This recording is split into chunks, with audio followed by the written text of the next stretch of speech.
Hello students, मेरा नाम है अरुण शर्मा। आप सभी का अरुण कोचिंग क्लासेस में बहुत बहुत स्वागत है। आज मैं आपको इंटरेस्ट ऑन कैपिटल की कैलकुलेशन से रिलेटेड कुछ रूल्स करवाऊंगा। तो आइए शुरू करते हैं। So interest on capital is calculated at the given rate with reference to time period. ठीक है, तो बच्चों जो इंटरेस्ट ऑन कैपिटल होता है, जो हमारा क्वेश्चन में दिया हुआ रेट है और टाइम पीरियड है ना, उन दोनों को ध्यान में रखते हुए जो है इंटरेस्ट ऑन कैपिटल को कैलकुलेट किया जाता है। तो इंटरेस्ट ऑन कैपिटल का क्या फॉर्मूला है? Amount of capital multiply by rate upon 100 multiply by time. So as already stated, interest on capital is allowed if it is provided in the partnership agreement. ठीक है, अगर partnership agreement में जो है वो इंटरेस्ट ऑन कैपिटल को allow करने के बारे में लिखा गया है ना, तभी जो है इंटरेस्ट ऑन कैपिटल दिया जाता है। So it should be noted that interest on capital will be allowed out of profit only. तो इन केस अगर फर्म को प्रॉफिट होता है ना, तभी इंटरेस्ट ऑन कैपिटल जो है पार्टनर को पे किया जाता है। Okay, so student should clearly understand three cases relating to interest on capital. So बच्चों, यहाँ पे आपके पास केसेस दिए गए हैं और इन केसेस को आपको जो है वो ध्यान से अब सुनना है और इसके बाद जो है कॉपी में नोट डाउन भी करना है। तो केस नंबर 1 है, when the partnership agreement is silent about the interest on capital. देखिए, अगर पार्टनरशिप एग्रीमेंट में इंटरेस्ट ऑन कैपिटल के बारे में कुछ भी नहीं लिखा गया है, तो no interest will be allowed on capital. तो कैपिटल पे कोई भी इंटरेस्ट जो है वो अलाउ नहीं किया जाएगा। दूसरा, when the partnership agreement provides for interest on capital but is silent on treating as a charge। ठीक है, when the partnership agreement provides for interest on capital, तो देखिए इंटरेस्ट ऑन कैपिटल जो है वो दिया जाएगा और पार्टनरशिप एग्रीमेंट में भी ऐसा लिखा गया है ना, बट साइलेंट किसके बारे में है? मतलब उसमें क्या नहीं बोला गया है, उसमें इंटरेस्ट ऑन कैपिटल को एज अ चार्ज जो है ट्रीट करना है ना, एज अ चार्ज मानना किसको, इंटरेस्ट ऑन कैपिटल को, इसके बारे में वो साइलेंट है। ठीक है, कि इंटरेस्ट ऑन कैपिटल को जो है एज अ चार्ज हम ट्रीट करें या ना करें। चार्ज का देखिए, अगर कोई भी एक्सपेंस है और उसको एज अ चार्ज हमने जो है वो ट्रीट किया, तो वो प्रॉफिट एंड लॉस अकाउंट में चला जाता है।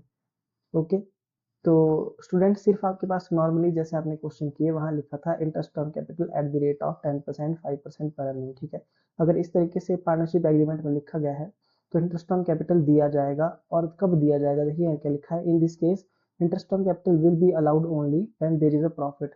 अगर बच्चों फर्म को प्रॉफिट हो रहा है तो उसी केस में, अगर आपके पास क्वेश्चन में प्रॉफिट दिया गया है तो उसी केस में क्या होगा, इंटरेस्ट ऑन कैपिटल जो है वो पे किया जाएगा। So there are three possibilities. तो देखिए तीन पॉसिबिलिटीज बनती हैं केस नंबर 2 में। क्या? इन केस ऑफ लॉस, अगर फर्म को लॉस होती है तो no interest will be allowed on capital. देखिए अगर आपके पास क्वेश्चन में जो है वो नेट लॉस दी है या फर्म को लॉस हो रहा है तो कोई भी इंटरेस्ट ऑन कैपिटल पे नहीं किया जाता। ठीक है, उसके बाद when profit before interest is more than amount of interest. मतलब देखिए जो आपका प्रॉफिट है बच्चों वो ज्यादा है और इंटरेस्ट ऑन कैपिटल कम है, आईओसी कम है। ठीक है, तो उस केस में जो है वो full amount of interest on capital will be allowed. ठीक है, तो पूरा का पूरा जो इंटरेस्ट ऑन कैपिटल है वो पे किया जाता है। ठीक है, क्योंकि इस केस में प्रॉफिट ज्यादा है। अच्छा, when profit before interest is less than amount of interest. देखिए मतलब ये आपका प्रॉफिट है और ये आपका इंटरेस्ट है, इंटरेस्ट ऑन कैपिटल। तो इस बार जो है इंटरेस्ट ऑन कैपिटल ज्यादा है। ठीक है, ये बड़ा मुंह जहाँ पे होता है उसका मतलब ये बड़ा है, यानी कि इंटरेस्ट ऑन कैपिटल जो है ज्यादा है और प्रॉफिट जो है वो कम है।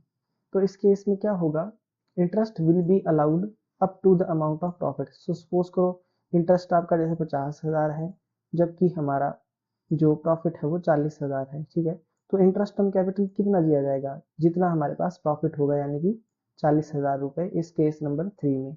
Okay, so profit will be distributed in the ratio of interest on capital और capitals both being the same. देखिए तो ये जो 40,000 का प्रॉफिट होगा ये किस रेशियो में डिवाइड होगा, इंटरेस्ट ऑन कैपिटल की रेशियो में। तो इंटरेस्ट ऑन कैपिटल आपको फाइंड आउट करना पड़ेगा, उसकी जो रेशियो आएगी उसमें इसको हम डिवाइड कर देंगे या कैपिटल के रेशियो में डिवाइड कर सकते हैं। ठीक है, तो बच्चों ध्यान से जो है केसेस आपने लिखने भी है कॉपी पे।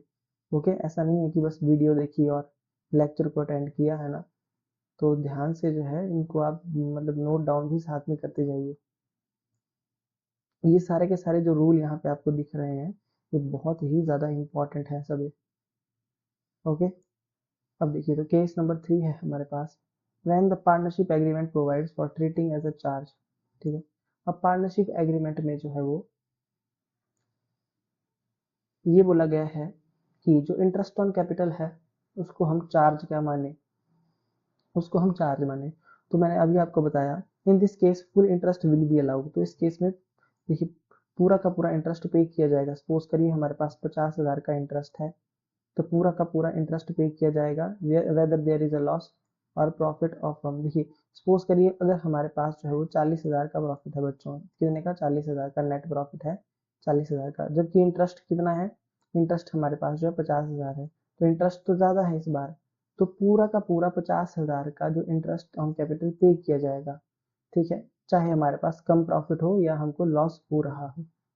So, and loss arising due to payment of interest on capital will be shared partner in profit sharing ratio। तो देखिए बच्चों मैं आपको एक बात बता देता हूँ, जिस क्वेश्चन के अंदर यानी कि केस नंबर 3 की बात कर लेते हैं, अगर केस नंबर 3 की बारी आती है जिसमें इंटरेस्ट को चार्ज माना गया है, ऐसा क्वेश्चन में लिखा होगा, तो उस केस में जो है वो इंटरेस्ट ऑन कैपिटल कहाँ आ जाएगा, उस केस में जो है आप profit and loss account prepare करेंगे। मतलब इस केस नंबर 3 में जब जो है इंटरेस्ट को चार्ज माना जाएगा, ठीक है, और वो मतलब प्रॉफिट एंड लॉस अकाउंट में ही डिस्ट्रीब्यूट हो जाएगा। ओके, तो मैं आपको इसको करके दिखाऊंगा। ये सारे केसेस जितने भी यहाँ पे बताए गए हैं, ओके, आप थ्योरी अच्छे से समझ लीजिए अभी, ठीक है। ओके, तो प्रैक्टिकली भी मैं इनको करके दिखाऊंगा, बाकी जो होमवर्क होगा उसको मैं आपको दूंगा करने को। अच्छा, यहाँ क्या बोला गया है, मीनिंग ऑफ चार्ज।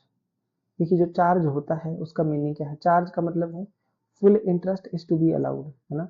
चार्ज का मतलब है क्या है कि पूरा का पूरा इंटरेस्ट अलाउ किया जाएगा फंड को, whether there is a loss और प्रॉफिट, चाहे हमको प्रॉफिट हो या लॉस हो, चाहे लेस प्रॉफिट हो, है ना, या हमको लॉस हो जाए। चार्ज का मतलब है फुल इंटरेस्ट जो है अलाउड किया जाएगा फंड को। अच्छा, एप्रोप्रिएशन का मतलब क्या होता है, और बच्चों में आपको फिर से बता देता हूँ, जब इंटरेस्ट को चार्ज माना जाता है तो प्रॉफिट एंड लॉस अकाउंट में ही जो है कैलकुलेशन होती है ना, इंटरेस्ट ऑन कैपिटल की भी। ओके, अच्छा उसके बाद है एप्रोप्रिएशन। एप्रोप्रिएशन का मतलब क्या है, interest is to be allowed only out of profit. तो देखिए एप्रोप्रिएशन का मतलब है कि इंटरेस्ट जो होगा, इंटरेस्ट ऑन कैपिटल, वो अलाउ किया जाएगा प्रॉफिट में से ही। इन केस अगर हमको क्या होती है, लॉस हो जाती है, तो उस केस में जो है वो इंटरेस्ट ऑन कैपिटल अलाउड नहीं किया जाएगा। It means that the profit, the interest on capital can not be exceed the amount of profit. It means that, तो इसका मतलब क्या है कि इंटरेस्ट ऑन कैपिटल जो है वो ज्यादा नहीं हो सकता प्रॉफिट से। जितना प्रॉफिट होगा उतना ही जो है इंटरेस्ट ऑन कैपिटल पे किया जाएगा। और लॉस के केस में अगर जो है इंटरेस्ट ऑन कैपिटल को एप्रोप्रिएशन माना गया है, तो लॉस के केस में जो है हम क्या करेंगे, कोई भी आपका आईओसी जो है होता है वो पे नहीं होगा। बच्चों ध्यान से आप मेरी बात को सुन लीजिए यहाँ पे, ठीक है। ये किस केस में है, ये एप्रोप्रिएशन के केस में है। ओके, तो थोड़ा आपको जो है वो ध्यान से इस वीडियो को देखने की जरूरत है, तो आपको ये सारे के सारी लिखी हुई बातें जो है अपने आप ही समझ में आ जाएंगी, ठीक है। तो इसको आप जो है कॉपी पे नोट डाउन कर लीजिए अच्छे से।